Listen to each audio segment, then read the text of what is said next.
Good evening mga kasipag. Good evening, ayan si kasipag siyan.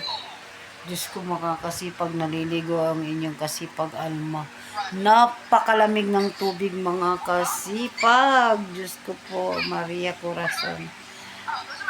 Naliligo ako kasi para fresh pag matulog. Kaso lang super lamig talaga mga kasipag, hindi biro yung ating lamig ng tubig. Parang may yellow. Ayan si kasipag siyan.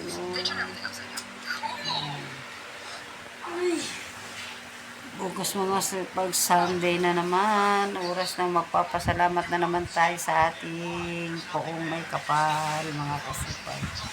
Kumusta naman ang aking mga kasipag? Okay lang ba kayo lahat dyan, mga OFW? Mga kapatid kong Muslim, maraming salamat sa inyo. Kumusta kayo? Assalamualaikum, mga kapatid kong mga Muslim. Happy Saturday morning, evening sa ating lahat mga kasipag. Nandito na tayo sa kwarto mga kasipag. Kung may electric pan tayo ng electric pan natin is number 1 lang. Ayan. Natin. Kasi pag siya ay nasa CR pa. Ewan ko, naliligo din ate sa mga kasipag. Napakalamig talaga mga kasipag. Sobra yun na si kasipag Fern. Lumabas na siya sa CR. Hintayin na natin ang kanyang paglabas sa CR. Ayun na siya. Naliligo siguro siya mga kasipag kahit may ubo. Ayan mga kasipag. So,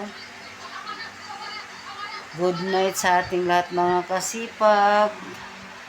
Ingat-ingat po lahat ng ating mga kaibigan na nagtatrabaho pa ngayon sa ibang bansa, mga OFW natin mga kaibigan. Hanggang dito na lang ang aking vlog. Good night everyone. Don't forget to like, subscribe, and comment. Bye-bye. God bless you all. Happy Saturday evening. Bye. See you next vlog.